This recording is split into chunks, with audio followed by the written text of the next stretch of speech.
ನಮಸ್ಕಾರ ಸ್ನೇಹಿತರೆ, ಆರ್ಸಿಬಿ ತಂಡಕ್ಕೆ ಮತ್ತೆ ನಾಯಕರಾದ ವಿರಾಟ್ ಕೊಹ್ಲಿ ದೊಡ್ಡ ನಿರ್ಧಾರ ತೆಗೆದುಕೊಂಡ ಆರ್ಸಿಬಿ ಟೀಮ್ ಮ್ಯಾನೇಜ್ಮೆಂಟ್ ಸುದ್ದಿಯ ಸಂಪೂರ್ಣ ಮಾಹಿತಿ ಏನು ಎಂಬುದನ್ನು ಇವತ್ತಿನ ಈ ಒಂದು ವಿಡಿಯೋದಲ್ಲಿ ತಿಳಿಸ್ಕೊಡ್ತಾ ಹೋಗ್ತೀನಿ. ಹಾಗಾಗಿ ದಯವಿಟ್ಟು ಈ ವಿಡಿಯೋವನ್ನ ಕೊನೆವರೆಗೂ ನೋಡಿ. ಅದಕ್ಕಿಂತ ಮುಂಚೆ ನೀವು ಕೂಡ ಆರ್ಸಿಬಿ ತಂಡದ ಅಭಿಮಾನಿಗಳಾಗಿ ಈ ವಿಡಿಯೋವನ್ನ ನೋಡುತ್ತಿದ್ದರೆ ತಪ್ಪದೆ ಈ ಕೂಡಲೇ ಈ ವಿಡಿಯೋಗೊಂದು ಲೈಕ್ ಮಾಡಿ.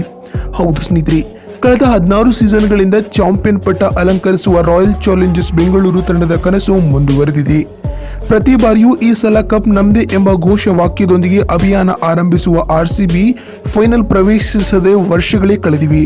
ಅದರಲ್ಲಿಯೂ ಕಳೆದ ಸೀಸನ್ನಲ್ಲಿ ಆರ್ಸಿಬಿ 14 ಪಂದ್ಯಗಳನ್ನು ಆಡಿದ್ದು ಅದರಲ್ಲಿ ಕೇವಲ 7 ಮ್ಯಾಚ್ಗಳನ್ನು ಮಾತ್ರ ಗೆದ್ದಿದೆ. ಇದರ ಬೆನ್ನಲ್ಲೇ ಆರ್ಸಿಬಿ ತಂಡದ ನಾಯಕತ್ವದ ಬಗ್ಗೆ ಪ್ರಶ್ನೆಗಳಿದ್ದಿವೆ. ಏಕೆಂದರೆ ರಾಯಲ್ ಚಾಲೆಂಜರ್ಸ್ ಬೆಂಗಳೂರು ಕಳೆದ ಸೀಸನ್ನಲ್ಲಿ ತವರು ಮೈದಾನದಲ್ಲಿ ಆಡಿದ 7 ಪಂದ್ಯಗಳ ಪೈಕಿ 4ರಲ್ಲಿ ಸೋಲನುಭವಿಸಿತ್ತು.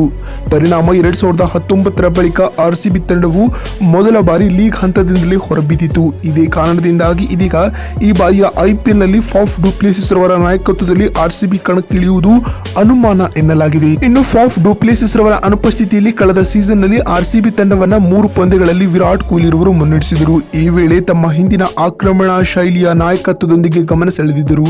ಇದೇ ಕಾರಣದೊಂದಿಗೆ ಆರ್ಸಿಬಿ ಫ್ರಾಂಚೈಸಿ ಮತ್ತೆ ಕೊಹ್ಲಿಗೆ ನಾಯಕತ್ವ ನೀಡಲಿದೆಯಾ ಎಂಬ ಚರ್ಚೆ ಜೋರಾಗಿ ಶುರುವಾಗಿದೆ. ಏಕೆಂದರೆ ಈ ಹಿಂದೆ ನಾಯಕತ್ವದ ಹೊರೆಯ ಕಾರಣ ವಿರಾಟ್ ಕೊಹ್ಲಿ ರವರು ಆರ್ಸಿಬಿ ತಂಡದ ಕ್ಯಾಪ್ಟನ್ಸಿಗೆ ರಾಜೀನಾಮೆ ನೀಡಿದ್ದರು. ಅಂದ್ರೆ ಭಾರತ ತಂಡವನ್ನ ಹಾಗೂ ಆರ್ಸಿಬಿ ತಂಡವನ್ನ ಮುನ್ನಡೆಸುತ್ತಿರುವುದು ಹೊರೆಯಾಗುತ್ತಿದೆ. ಹೀಗಾಗಿ ಲೀಗ್ ಕ್ರಿಕೆಟ್ನ ನಾಯಕತ್ವದ ಜವಾಬ್ದಾರಿಯಿಂದ ಕೆಳಗಿಳಿಯುವುದಾಗಿ ಕೊಹ್ಲಿ ತಿಳಿಸಿದರು. ಆದರೀಗ ವಿರಾಟ್ ಕೊಹ್ಲಿ ಸಂಪೂರ್ಣವಾಗಿ ಫ್ರೀ ಆಗಿದ್ದಾರೆ. ಟೀಂ ಇಂಡಿಯಾದ 3 ತಂಡಗಳ ನಾಯಕತ್ವವನ್ನ ತೊರೆದಿದ್ದಾರೆ. ಅಂದ್ರೆ ನಾಯಕನ ಜವಾಬ್ದಾರಿಯಿಂದ ಕೆಳಗಿಳಿದಿದ್ದಾರೆ.